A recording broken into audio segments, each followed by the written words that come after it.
Billy Graham was born on November 7, 1918, in a frame house on a North Carolina dairy farm.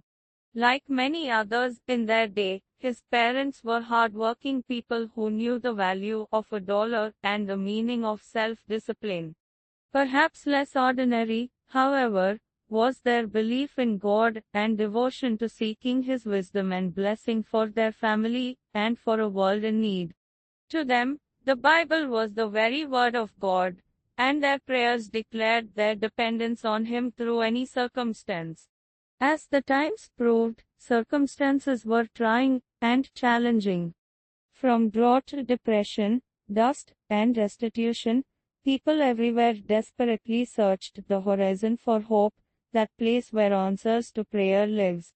God's faithfulness, as always, would prove gracious and absolute. To the pasture. In a time of penny candy, nickel sodas, hair tonic, blushing brides, traveling preachers, and Sunday suppers, people were optimistic and busy. With so many other things to do, most young people were not thinking about things like Christian service and dying to self. Although it is true that Billy Graham enjoyed having fun, there was more. Somewhere deep, something fundamental was working inside him. In May of 1934, the Christian businessmen of Charlotte, secured permission to hold an all-day prayer meeting at the Graham farm. On that day, a prayer was raised that out of Charlotte the Lord would raise up someone to preach the gospel to the ends of the earth. It was in that year, the previously reluctant Billy Graham gave his life to the Lord at a revival meeting led by traveling evangelist Rev. Mordecai Ham.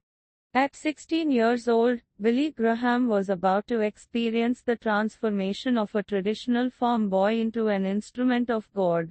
In the woods.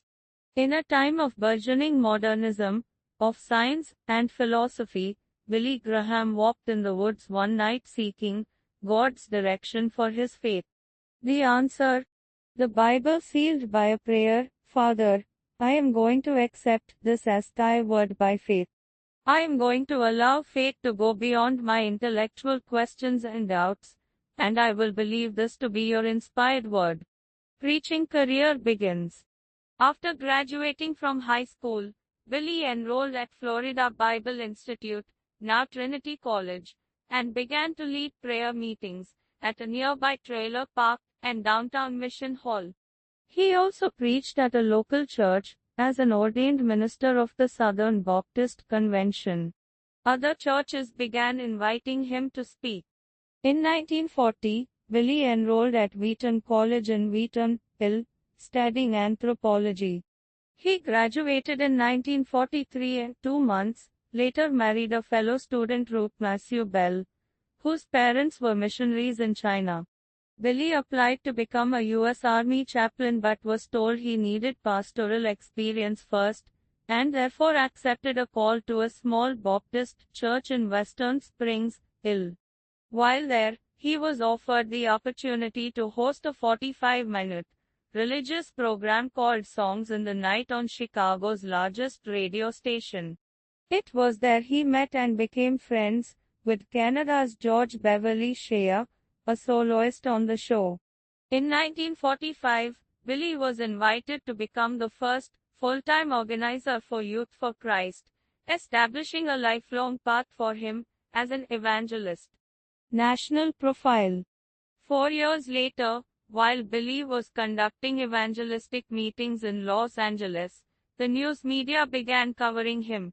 There were local stories, but also in the wire services and in Time, Life and Newsweek magazines.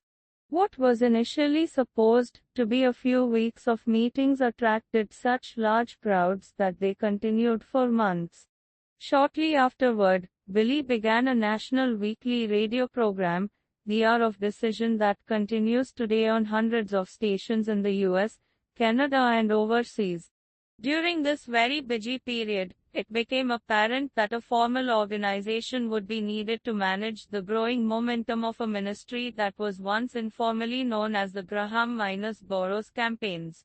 In 1950, Papers for incorporation were filed in St. Paul, MN, and the Billy Graham Evangelistic Association (BZ) was born with the following mission: to take the message of Christ to all we can by every effective means available to us.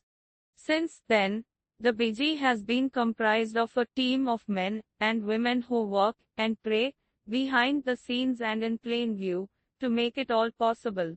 We have a whole team of people and most of us have been together for nearly 50 years. I am introduced as though I am doing it all. But it's the Lord using this group of people, Dr. Graham said. Around the world. I have had the privilege of preaching the gospel on every continent in most of the countries of the world. And I have found that, when I present the simple message of the gospel of Jesus Christ, he takes that message and drives it supernaturally into the human heart, said Dr. Graham. God's word was spoken through Billy Graham in humble sincerity to millions over the decades. Of himself he admitted, I am not a great preacher, and I don't claim to be a great preacher. I am just communicating the gospel in the best way I know how. Frequent and extensive travel exposed many of the realities of human suffering, a fact which prompted the BG to form the World Emergency Fund in 1973. When people began seeing Christ's love in action, even more doors for evangelism opened. By the end of the 20th century, Billy Graham had preached the gospel on every inhabited continent.